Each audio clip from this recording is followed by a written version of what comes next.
Welcome to the टेक्नोफेयर। मैं KS Mishra. जी हाँ, मैं आपके लिए एक ज़बरदस्त न्यूज़ लेकर आया हूँ कि स्पेन ने क्या किया है। स्पेन ने भारत से इजराइल जा रहे एक शिप को पोर्ट कॉल देने से मना कर दिया। अब सवाल ये उठता है, आखिरकार पोर्ट कॉल देने से मना क्यों किया? क्योंकि स्पेन तो एक नाटो कंट्री है, इसके बावजूद भी वो इजराइल के खिलाफ क्यों जा रहा है? देखिए, इसमें क्या था, इसमें 27 टन का एक्सप्लोसिव मटेरियल था। ठीक है, तो अब इससे पहले मैं आपको बताना चाहूँगा कि ये पोर्ट कॉल क्या होती है। देखिए, पोर्ट कॉल क्या होती है, एक समुद्री जो अंतर्राष्ट्रीय व्यापार के नियम है उसके तहत क्या है कि इससे संबंधित किसी भी जो है देश से कोई भी जो जहाज़ है, अगर उसमें कोई खराबी आती है, उसमें किसी तरह की रिपेयर की ज़रूरत होती है, रिबिल्डिंग की ज़रूरत होती है, फ्यूल की ज़रूरत होती है, तो किसी भी पोर्ट पर जाकर सर्विसेज ले सकता है और संबंधित पोर्ट को इसके लिए वो बाकायदा सर्विस चार्ज पे करेगा। ठीक है, ऐसा इसलिए होता है क्योंकि पहले क्या होता था, समुद्रों में बहुत सारे जो है जहाज़ ऐसे होते थे जो खराब हो जाते थे, तो लंबे समय तक उनकी सुविधा न मिल पाने की वजह से बहुत बड़ा नुकसान उठाना पड़ता था। तो अब ये सब चीज़ें ऐसे ही फेस नहीं करनी पड़े, इसी वजह से जो है ऐसे नियम बनाए गए हैं। और लेकिन जैसे आप देखते होंगे, हमारे यहाँ भी मचगांव डॉक शिप बिल्डर्स पे आए दिन जो है कभी फ्यूल रिफिल करवाने के लिए, कभी रीबिल्डिंग के लिए, कभी यूएसए का, कभी जापान का जो है इस तरह का शिप सुनने को मिलता है कि आया हुआ है और वहाँ पे रिपेयर किया गया है। ठीक है, तो ऐसे ही जब स्पेन पहुँचने वाला था ये जहाज़, ध्यान देना ये जहाज़ भारतीय नहीं है, इसमें भारत से सामान लेकर जरूर जा रहा था। ये एक डेनमार्क कंपनी का ओन्ड जो है, डेनमार्क का ओन्ड जो है जहाज़ है। अब इसने जब कॉन्टैक्ट किया वहाँ पे स्पेनिश पोर्ट को और उससे कहा, कार्टेजेना पोर्ट को, उससे कहा कि हाँ भाई हमको क्या चाहिए, हमको जो है सर्विस की ज़रूरत है। तो स्पेन ने पूछा कि अच्छा ये बताओ इसमें है क्या। तो शिप से बताया गया कि भाई इसमें 27 टन का एक्सप्लोसिव मटेरियल है जो हम इजराइल लेके जा रहे हैं, और स्पेन ने तुरंत नो कर दिया। ठीक है, अब सवाल ये उठता है, आखिरकार नाटो कंट्री होने के बावजूद भी इजराइल के खिलाफ क्यों जा रहा है स्पेन? तो देखिए, स्पेन ने क्या किया है, स्पेन ने हमेशा से, जब से इजराइल ने गाजा में अटैक किया है तब से स्पेन उसके खिलाफ रहा है। ठीक है, वहाँ पे जितने लोगों की जानें गई हैं उनके खिलाफ भी वो आवाज़ उठाता रहा और इजराइल का इस मामले में वो बम्पर विरोध करता रहा है। ठीक है, अब इसीलिए इसने मना किया। और इसने क्या कहा, इसने कहा ये केवल हमने फर्स्ट टाइम जरूर किया है, लेकिन केवल इस वेसल के साथ नहीं किया है, बाकी आने वाले बाकी वेसल्स के साथ भी हम यही रवैया अपनाएंगे। और इजराइल में क्यों, रीजन क्या है, क्योंकि the Middle East does not need more weapon, it needs more peace. इसने बताया कि मिडिल ईस्ट जो है उसको जो है शांति चाहिए, उसको हथियारों की एक्सप्लोसिव की और ज़्यादा ज़रूरत नहीं है।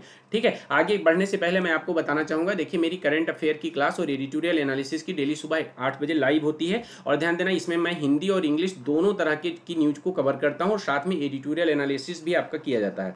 और इसमें आपको प्रीलिम्स के मॉडल प्रैक्टिस क्वेश्चन के साथ साथ मेंस का भी प्रैक्टिस क्वेश्चन दिया जाता है। और मेंस का क्वेश्चन जो लोग लिख के दिखाते हैं उनको जो है इसी क्लास में आंसर चेक भी किया जाता है, जो ग्रुप पे भेजते हैं।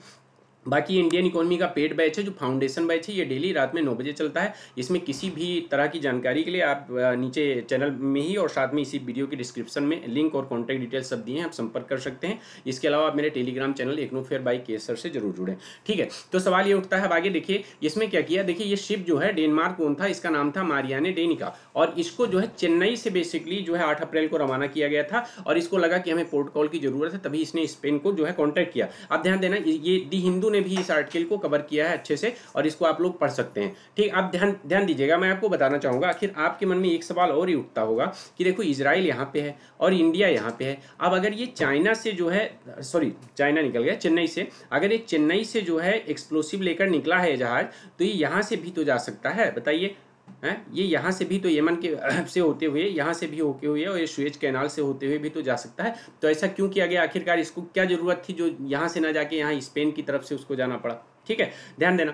अब इसमें क्या होता है, देखो जो सुएज कैनाल है, सुएज कैनाल के बीच का जो रास्ता है वो बहुत ज़्यादा चौड़ा नहीं है। तो ऐसे कुछ मटेरियल ऐसे प्रतिबंधित हैं या मतलब अवॉइड किए जाते हैं जो वहाँ से लेकर खासकर जैसे एक्सप्लोसिव हो गया या कुछ ऐसे वीपन्स हुए, तो इन सबको ले जाना कोशिश किया जाता है कि इन सबको यहाँ से ना ले जाया जाए। और इसी वजह से चेन्नई से चलती हुई, इसके बाद यहाँ से होती हुए और फिर स्ट्रेट ऑफ जिब्राल्टर, यहाँ पर स्ट्रेट ऑफ जिब्राल्टर पढ़ते हैं, स्ट्रेट ऑफ जिब्राल्टर से होते ही इसके बाद इसको इजराइल यहाँ पहुँचना था। ठीक है, अब यहाँ पर जब ये स्पेन के पास गया और यहाँ फिर इसने संपर्क किया कि भैया हमको जो है ज़रूरत पड़ेगी 21-22 मई को, और जो है क्या कहते हैं, आप मुझे पोर्ट कॉल के लिए अलाउ करिए, तो स्पेन ने यहाँ पोर्ट कॉल देने से इसको मना कर दिया। ठीक है, कहा कि मिडिल ईस्ट में बिल्कुल हथियार की जरूरत नहीं, यहाँ पर क्या जरूरत है, यहाँ पर शांति की जरूरत है। ठीक है, और इसी तरह से नहीं, देखो स्पेन हमेशा से क्या करता रहा है, हमेशा से विरोध करता रहा है इस चीज़ का, जब से गाजा पे अटैक हुआ है। यहाँ तक कि देखिए जो है अभी इसने क्या किया, एक जर्मन ओन्ड शिप है, जर्मन ओन्ड शिप है जो वहाँ पे जो है कुछ ऐसे मटेरियल्स लेके जा रहा है इजराइल इजराइल को, उसको भी ये लोग मना करने वाले हैं, और ऐसा ये लोग बता रहे हैं कि उसको भी ये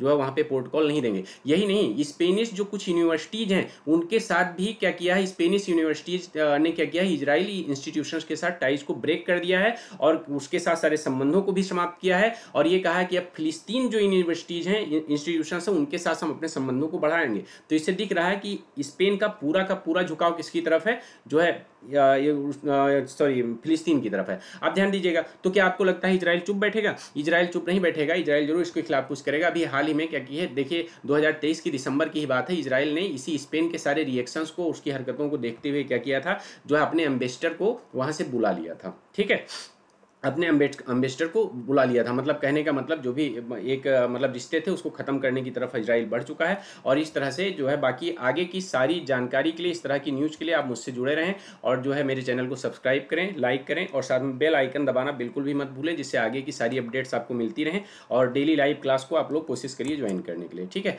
धन्यवाद।